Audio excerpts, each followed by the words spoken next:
Somos Vida Eterna, somos una gran familia en la fe que amamos a Dios y amamos a las personas. Y ese es nuestro eslogan y es lo que nosotros hacemos cada día, nuestra identidad como Vida Eterna. Quisiera por favor que proyectásemos una imagen. ¿Qué vemos ahí? Una guaguita, que sí que dicen acá en Chile. A un recién nacido. Y este mes de diciembre, según la tradición y la cultura, celebramos el nacimiento ¿de quién?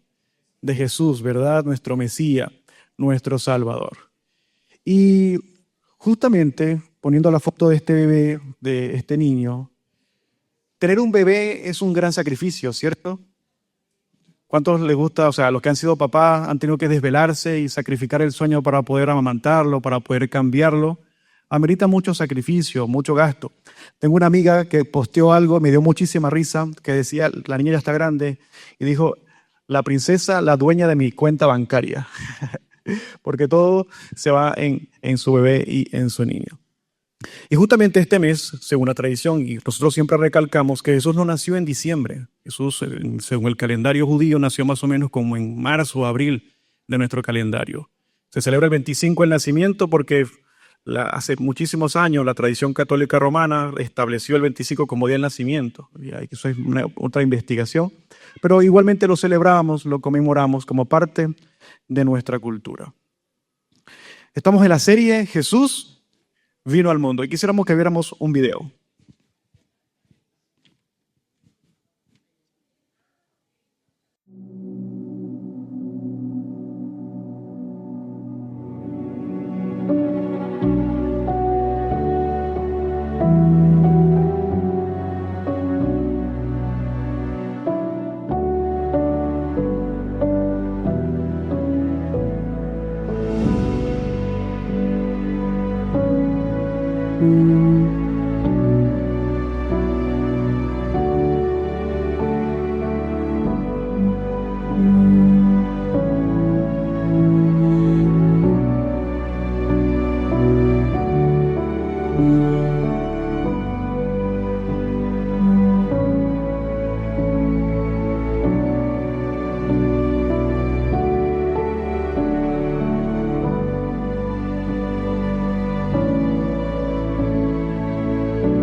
Gloria a Dios.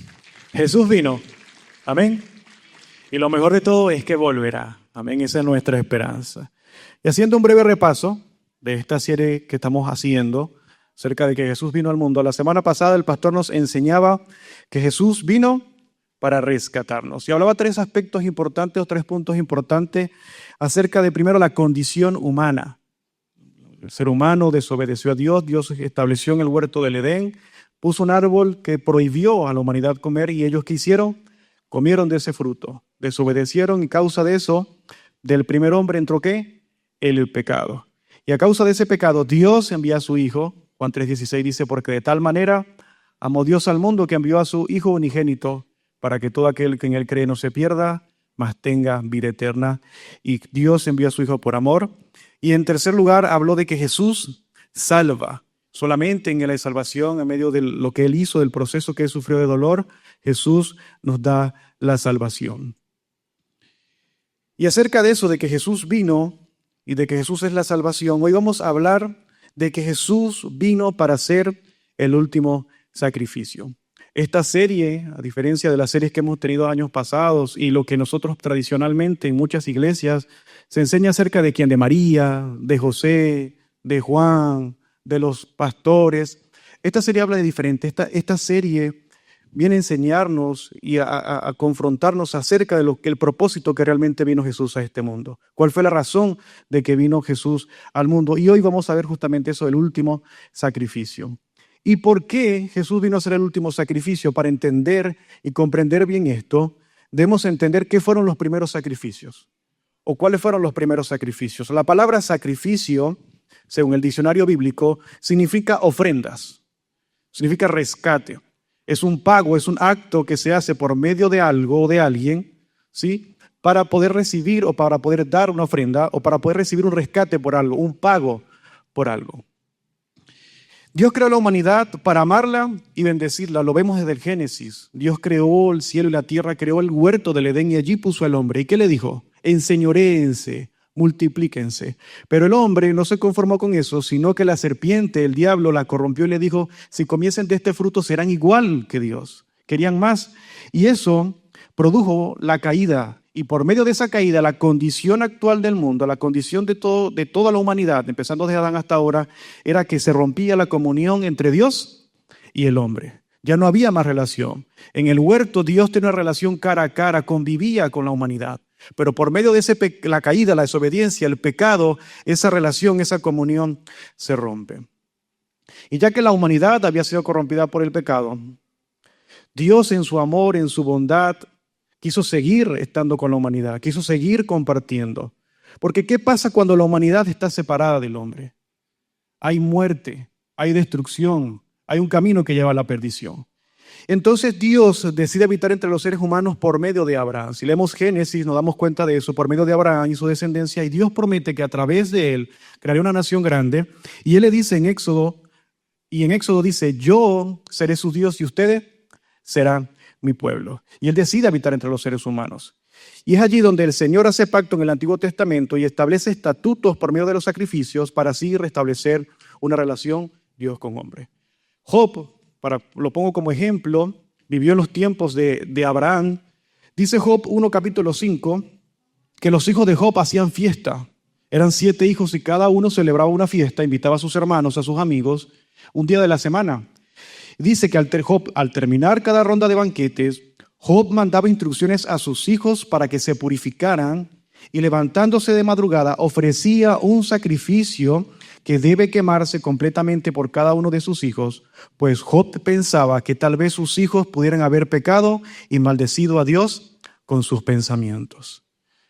Ya en ese entonces, hombres que eran temerosos de Dios entendían que la forma de acercarse a Dios y recibir el perdón de Dios era por medio de un sacrificio de un animal o por medio de cereales. Lo vamos a ver más adelante.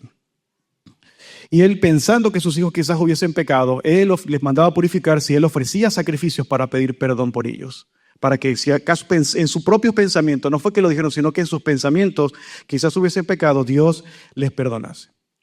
Ya cuando Dios libera al pueblo de Israel y el pueblo de Israel ya va a entrar, ya está en el desierto y él establece normas, estatutos.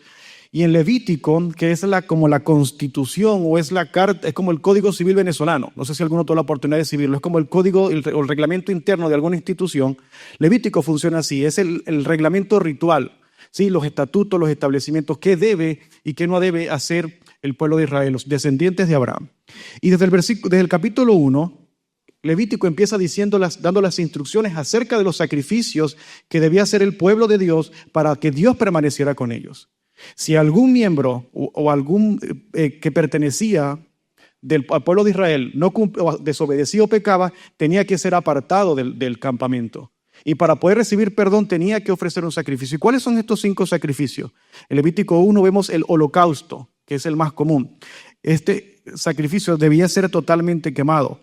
El segundo era la ofrenda de cereal, que eran granos y harina, lo vemos en Levítico capítulo 2. En Levítico capítulo 3 está la ofrenda de paz, y esto era para comunión o agradecimiento. Buena cosecha, me nació un hijo, tuve algo bueno este año, ofrezco una ofrenda de paz.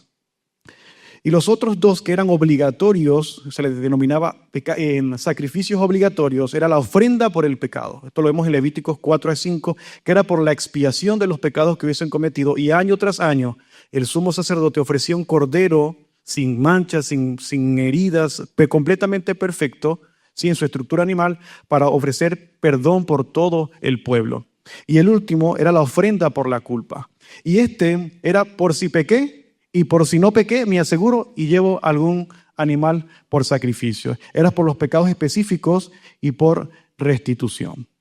Y año tras año, durante el tiempo de Moisés, los levitas, que eran los descendientes, era una tribu, la tribu de Leví, que estaba ideada especialmente para ofrecer los sacrificios a Dios. Ellos estaban constituidos y estaban preparados y se habían capacitado para ofrecer estos sacrificios. Y el escritor a los hebreos, más adelante, después que ha pasado todos estos sacrificios y se han continuado durante existió el tabernáculo y el templo, le escribe lo siguiente a los hebreos, en Hebreos 9:1. El primer pacto tenía sus reglas para el culto y un lugar de adoración en la tierra, que era una carpa. El primer cuarto de la carpa se llamaba el lugar santo, donde estaba el candelabro, la mesa y el pan que se dedicaba a Dios. Detrás de la segunda cortina había un cuarto llamado el lugar santísimo. Quisiera por favor que pusiéramos una imagen. Y esto que está acá es el tabernáculo. Esto es una estructura que en el desierto se hizo y las personas pueden visitarlo, pero el tabernáculo era un lugar donde Dios dio instrucciones a Moisés que se construyese para que los judíos llevasen, los pueblos de Israel llevasen un sacrificio, estos sacrificios que estaban acá. Y la carpa es justamente esto, esta es la carpa, esto es el altar del sacrificio. Aquí se quemaba el sacrificio que se hacía. Alrededor de esto se colocaban mesas donde los sacerdotes hacían los sacrificios, degollaban, separaban la carne. Por eso les recomiendo que lean Levítico desde el capítulo 1 al capítulo 7 en su casa y van a comprender todo el proceso, todo el ritual que tenía que hacerse. Usted llevaba un animal dependiendo su culpa, su pecado o la situación que usted estuviese pasando, o si no sabía qué tenía que llevar, usted va a un levita, mira, cometí el pecado de adulterio, ¿qué tengo que llevar? Él le decía qué es lo que tenía que hacer. ¿Sí? Le recomiendo que lo lea. Y justamente dentro de esta carpa hay dos lugares. El primero es el lugar santo donde los sacerdotes estaban el candelabro, estaban los pan, estaban el incensario y allí se hacía adoración. Pero había un lugar más en el fondo que era el lugar santísimo y allí solamente podía entrar el sumo sacerdote. Y tenía que llevar la sangre del animal, la sangre del cordero, la sangre del animal que se podía ofrecer en sacrificio para poder tener comunión y para poder recibir el perdón, la restitución de sus pecados. Y esto tiene que hacerse diario. Esto tiene que hacerse diario por cuanta persona llevase un sacrificio, por cuanta persona hubiese cometido un pecado, todos los días tenían que llevar sacrificios al Señor para recibir el perdón y para poder volver a entrar al campamento y poder volver a estar dentro del pueblo. El versículo 9 dice, todo esto es ahora un ejemplo para nosotros que muestra que las ofrendas y los sacrificios no eran capaces de purificar la conciencia de los que adoraban de esa manera. Solamente el pueblo de Israel en ese entonces hacía un cumplimiento de la ley. En realidad su mente no era transformada. O sea, yo sentí culpa, pequé, bueno, para poder estar acá en el pueblo y poder seguir con mi tradición, llevo el sacrificio. Pero realmente no había remordimiento en él. Quizás en él o en ella no había exactamente una transformación de pecado, un convencimiento de pecado. Y el 10 dice, esas ofrendas y sacrificios tenían que ver solo con asuntos de comida, bebida y ceremonias de purificación. O sea, era un mero ritual, era un mero protocolo, era un cumplimiento de la ley. Afirmamos entonces que las personas podían ofrecer sacrificios mediante la muerte de un animal para mostrar que comprendían su culpa delante de Dios y confiaban en Él. De esta manera, Dios le permitía regresar a la plena comunión con el resto del pueblo. Ahora pregunto lo siguiente. Si tú vivieras en el Antiguo Testamento, ¿cuántos sacrificios tuvieras que hacer para ser redimido? Imagínese, no el día de hoy porque apenas son las 11:18, imagínese ayer. ¿Qué hizo? Así, usted se conoce, usted y el Señor. ¿Qué hizo? Mintió, se enojó, echó pereza todo el día en su casa, no hizo absolutamente nada. Y a causa de eso usted tiene que ofrecer un sacrificio. Entonces, ¿cuántos sacrificios tuviese que hacer? ¿O te imaginas en el Antiguo Testamento, usted viviendo en los tiempos de Moisés, ofreciendo alguno de los tipos de los 5 tipos de sacrificio? No sé, de acción de gracia, algún holocausto. Ahora, hermanos, no vivimos bajo la ley, sino que vivimos bajo la gracia de Dios, bajo el maravilloso amor del Señor. Hemos recibido el perdón de Dios, ya no hay que ofrecer un sacrificio. Imagínense el pastor Hernán todos los días degollando aquí por perdón de todos ustedes. Pastor, me pasó esto, bueno, venga para acá. Ya vivimos bajo la gracia. Demos un fuerte aplauso al Señor. Porque en este caso, si nosotros no tuviésemos, acá había que tener ganado, un cordero, una oveja, un macho cabrío. Entonces imagínense, ninguno de nosotros acá en Santiago hubiésemos tenido forma. Entonces la tradición dice que si nosotros no teníamos, la persona no tenía recurso, podía ir a buscar una paloma. Imagínense todos nosotros corriendo ahí en Plaza de Armas para atrapar una paloma. Damos gloria al Señor por eso. Ya entendiendo estos procesos del primer sacrificio, de lo que Dios había establecido en el Antiguo Testamento y bajo la ley, Ahora vamos a ver lo que es el sacrificio necesario. ¿Por qué era necesario un sacrificio? Y el sacrificio de Cristo fue necesario para pagar el castigo por los pecados de la humanidad.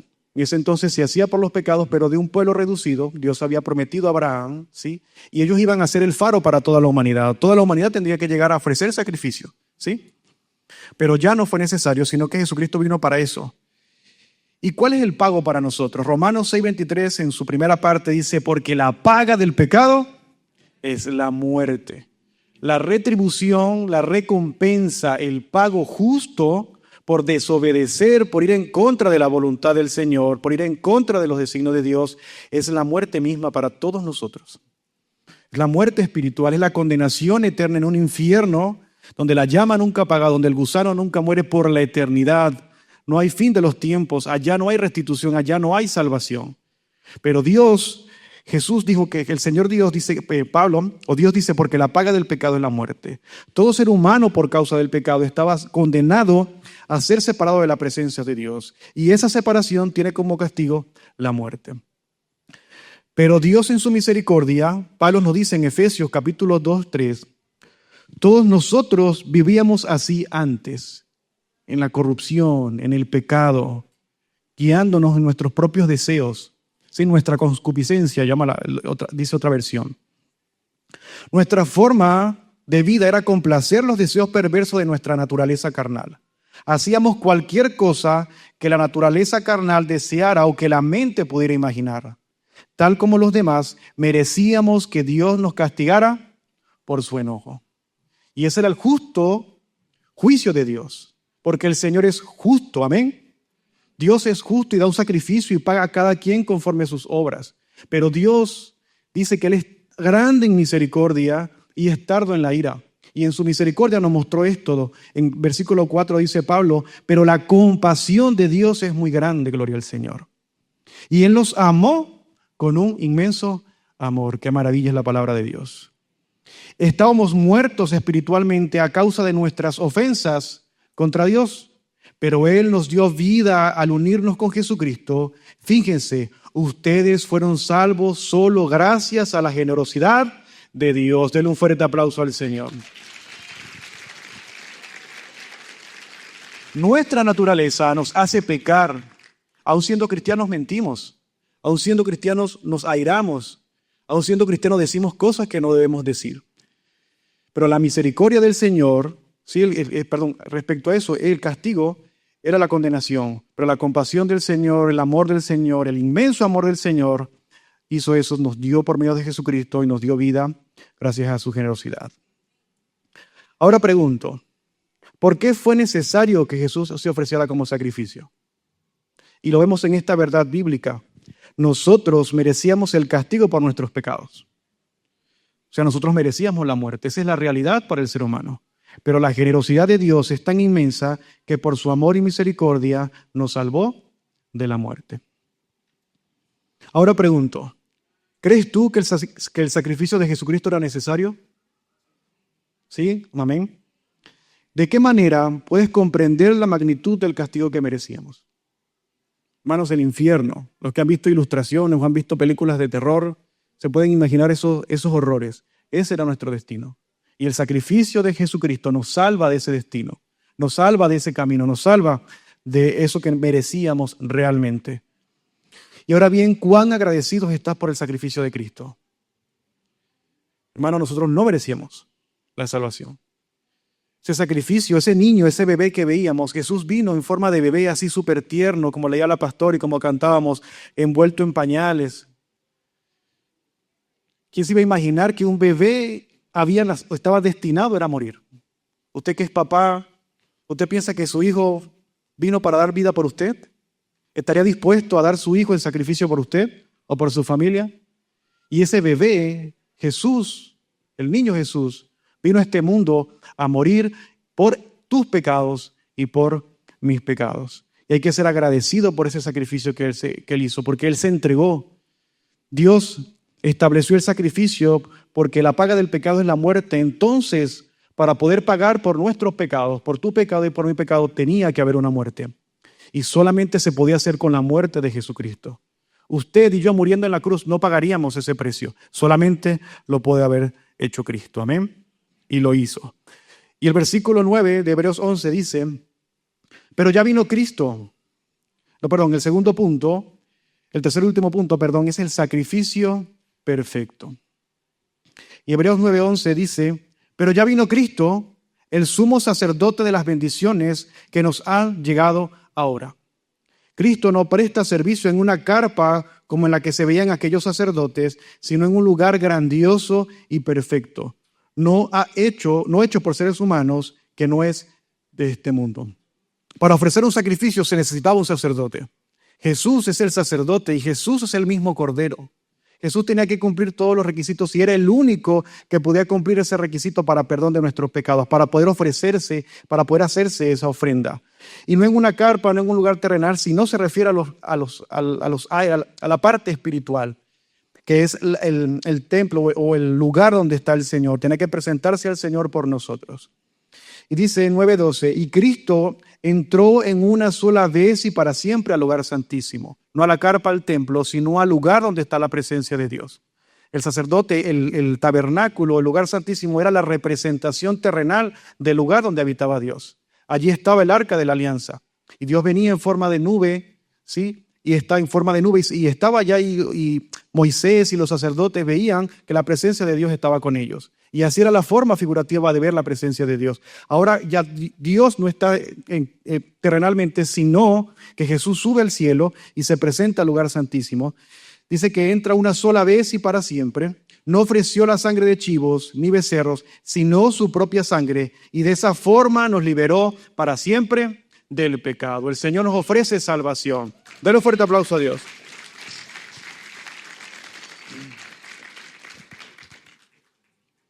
Y en el 14 dice, pero la sangre de Cristo puede hacer muchísimo más.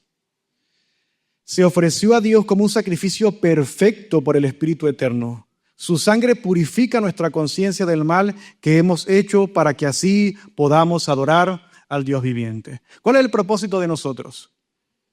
Efesios capítulo 1 que dice que nuestro propósito es la alabanza y gloria del nombre del Señor. Dios creó a la humanidad para relacionarse con la humanidad. Pero la humanidad, ¿qué hizo? Se separó. ¿Y qué hace Dios? Dios en su amor y Dios en su misericordia crea este plan de sacrificio, este plan de entregar a Jesús como sacrificio para que nosotros le adoremos nuevamente. Para que tú y yo nos entreguemos y día con día le alabemos, le adoremos. Pero ¿cuál es nuestro pago? Nuestro pago, nuestras acciones muchas veces hacen es lo contrario. Su sangre purifica nuestra conciencia del mal. Su sangre puede limpiar nuestra mente, puede limpiar nuestro corazón. Y es lo que hace. Nos libra de la condenación. Ya nos libró de la condenación y nos libra cada día. Verdad bíblica, Jesús se entregó voluntariamente como un sacrificio a Dios por nuestra culpa. Su sangre tiene el poder para transformar nuestros corazones. Hay que dejarnos, hermanos, transformar por Cristo. Hay que creer fielmente que lo que Él hizo, Él puede hacer la obra. Si alguno tiene una atadura o alguien sigue atado a algo, el Señor puede liberarlo. Solamente hay que disponer nuestro corazón, hay que abrir nuestro corazón. ¿Sí? Acerquémonos pues confiadamente al Señor y Él puede hacerlo.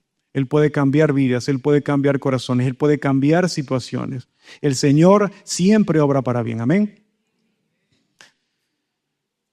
Si la sangre de Cristo es suficiente para purificar perfectamente mi conciencia, y esto pasa en muchas personas y he conversado con muchas personas, sigues intentando pagar por tus pecados mediante el remordimiento. ¿Cuánto vivimos en la culpa? Muchas veces. De algo que quizás hicimos en nuestro pasado, heridas, traumas que todavía no hemos podido sanar. Cristo puede sanar todo eso. Él ya lo prometió, su palabra lo dice. Hay gente que vive todavía aferrado a un enojo, a una ira, a una amargura, a una situación de su pasado, y hay que hacer eso a un lado. Cristo es la paz que sobrepasa todo entendimiento. Cristo es la plenitud que lo llena todo. Cristo es el gozo. Cristo puede hacerlo. O muchas veces, ¿cuántos de nosotros o ustedes se sienten indignos de acercarse a Dios? O no sé cómo hacerlo, hice algo que no debía. ¿Será que el Señor me perdona? O la pregunta que siempre hacemos, ¿será que realmente soy salvo? Por gracia somos salvos. Esto no es de nosotros, hermanos. Cristo lo hizo una sola vez. Cristo entró al lugar santísimo. Cristo pagó con su sangre. Él resucitó y está a la diestra del Padre intercediendo por cada uno de nosotros. Y Hebreos 10:10 dice, por eso el sacrificio del cuerpo de Cristo nos hace santos. Amén. Él cumplió con lo que quería Dios cuando se entregó por nosotros una sola vez y para siempre. Dios demandaba un pago por el pecado y Jesús lo hizo una sola vez por nosotros y a través de ese sacrificio, a través de su sangre, somos escogidos, somos purificados, somos santificados, ahora somos santos en Él. Y el 14 dice, con una sola ofrenda, Cristo ha hecho perfectos a los que Él purifica. Gloria al Señor. Su perfecto sacrificio, lo que Él debía hacer por medio de esa ofrenda, nos ha perfeccionado a nosotros. Dice la Escritura que aquel que comenzó la obra, la perfeccionará. Hermanos, cada día estamos en un proceso de crecimiento, estamos en un proceso de transformación. Pablo decía, no es que yo lo haya alcanzado ya, sino que prosigo a la meta, que es el propósito, que es el destino que todos debemos llevar. Porque si la condenación, el pecado era la muerte eterna en el infierno, entonces la salvación es el camino a una eternidad en el cielo con Cristo. Si nuestro propósito es alabanza de la gloria del Señor y estamos alabando y glorificando al Señor, entonces será para alabar y glorificar al Señor por toda la eternidad. Denle un fuerte aplauso a Dios.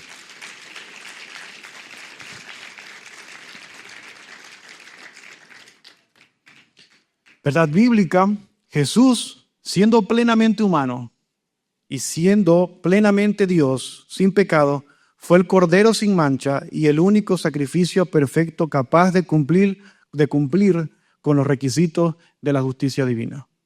Una vida por la vida de muchos, por la vida de cada uno de ustedes y por mi vida. Ahora pregunto, ¿le has dado el valor al sacrificio de Cristo? ¿Realmente valoras lo que el Señor hizo? Lo que Él hizo en la cruz del Calvario. Este tiempo para recordar el nacimiento, hermanos. Esto parece más un mensaje de Semana Santa. Pero realmente Jesús, ese bebito, vuelvo y repito, vino para entregar su vida. Caminó, fue escupido, fue abofeteado. Fue clavado en una cruz, fue anatema, fue maldito por subir en una cruz, que eso lo establecía la palabra. Y Él aún así pensó en ti. Pensó en mí, derramó cada gota de su sangre por ti, por tus pecados. Te lavó, te limpió, te salvó, te purificó. Y el 18 dice, una vez que todo ha sido perdonado, ya no hay necesidad de otro sacrificio. Hermanos, por más obras que hagan, no hay ofrenda, no hay otro sacrificio, no hay otro pago por causa del pecado. Cristo ya pagó ese precio. Cristo ya derramó su sangre por ese precio. Ahora usted y yo somos salvos. Ahora recibimos la gracia, ahora pertenecemos, somos un pueblo escogido, somos un real sacerdocio, somos una nación santa, un pueblo adquirido para la alabanza de su gloria. A diferencia de los sacrificios de animales bajo la ley del Antiguo Testamento, que solo cubrían los pecados momentáneos, o sea, yo pequé por esto puntual, ahora tengo que ofrecer este tipo de animal por este sacrificio, eran pecados temporales. El sacrificio de Cristo fue un pago único y suficiente y para siempre. Gloria al Señor, amén.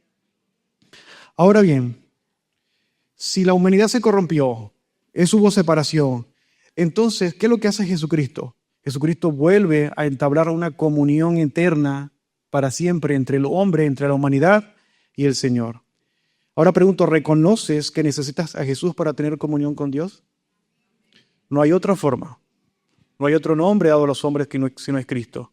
No hay otra forma de entrar al Padre, no hay forma de comunión, de estar con el Señor en la presencia de Dios, si no es por Jesucristo. Por medio de Jesucristo, por medio de sus heridas, es que todos nosotros recibimos el perdón de Dios. Vimos entonces, Jesús vino en los primeros sacrificios, un sacrificio necesario y un sacrificio perfecto. Acción práctica, y les recomiendo que lo hagan esta semana y espero que de esta semana se haga para siempre. Ora todas las mañanas, dando gracias a Dios por su amor y el sacrificio de su Hijo Jesús. Ponte de pie, iglesia. Nosotros tantas veces que fallamos y el Señor no ve nuestras fallas. Él muestra su amor y su perdón. Y Él quiere que hoy entendamos y comprendamos que Él vino para eso, para dar perdón, para dar restitución y que agradezcamos lo que Él hizo. Usted y yo estamos acá porque Él lo hizo. ¿sí? No porque usted sea bonito, ni porque usted se esfuerce muchísimo, sino porque Dios lo quiso hacer por amor, le plació. Por eso se llama gracia. Así que vamos a darle gracias al Señor. Bendito Dios, alabamos y glorificamos tu nombre, Señor. Te damos alabanza, te damos gloria a ti por tu sacrificio, Señor. Viniste al mundo, Padre, a hacer el perfecto sacrificio, Señor. Al sacrificio por todos los pecados de la humanidad, Señor. Te acordaste de mí, Señor. Tuviste misericordia. Tu amor, Señor, me alcanzó. Tu sangre limpió mis pecados. Tu sangre lavó mi maldad, mi iniquidad. Y te doy gracias, Señor, y te doy alabanza, Señor, y lo haré por toda la eternidad. Porque el simple hecho de tener la salvación, Señor, me hace eternamente feliz. Te doy gracias, Señor, por las personas que están en este lugar, por los que escuchan, Señor, la transmisión. Te doy gracias porque le has dado la mayor bendición de todas, que es la salvación, Señor. Porque están acá alabando tu nombre, Señor, porque están glorificándote, Señor. Y que ellos puedan compartir, Señor, tu sacrificio, que ellos puedan compartir tu palabra, que ellos puedan compartir las bondades, Señor, de ti para ellos. Te damos gloria, Señor, te damos alabanza a ti. Y tú, si no caminas en el Señor y hoy quieres reconocer que eres pecador y quieres aceptarle como tu Salvador, quieres hacer honor al sacrificio que Él hizo, te pido que repitas esta oración conmigo. Señor Jesús, en esta hora y en este momento, reconozco que soy un pecador. Te pido que me des el regalo de la salvación, que me des tu favor. Límpiame con tu sangre preciosa. Séllame con tu Santo Espíritu y ayúdame a caminar cada día para poder verte cara a cara en el reino de los cielos. En el nombre de Cristo Jesús, amén y amén. ¿Alguien hizo esa oración conmigo? Dios te bendiga, Dios te bendiga, Dios te bendiga, Dios te bendiga. Denle un fuerte aplauso al Señor. Damos gloria a Dios porque hay fiesta en el cielo. A los que hicieron la oración y los que nos visitan por primera vez, pueden subir por las escaleras. Hay un grupo que se llama Conexión. Ahí les enseñamos cómo caminar en Cristo, cómo es ser parte de la iglesia y ayudarles cada día más y más. Iglesia del Señor, como ministro de Cristo, los bendigo en el nombre del Padre, del Hijo y del Espíritu Santo. Que tengan una excelente semana.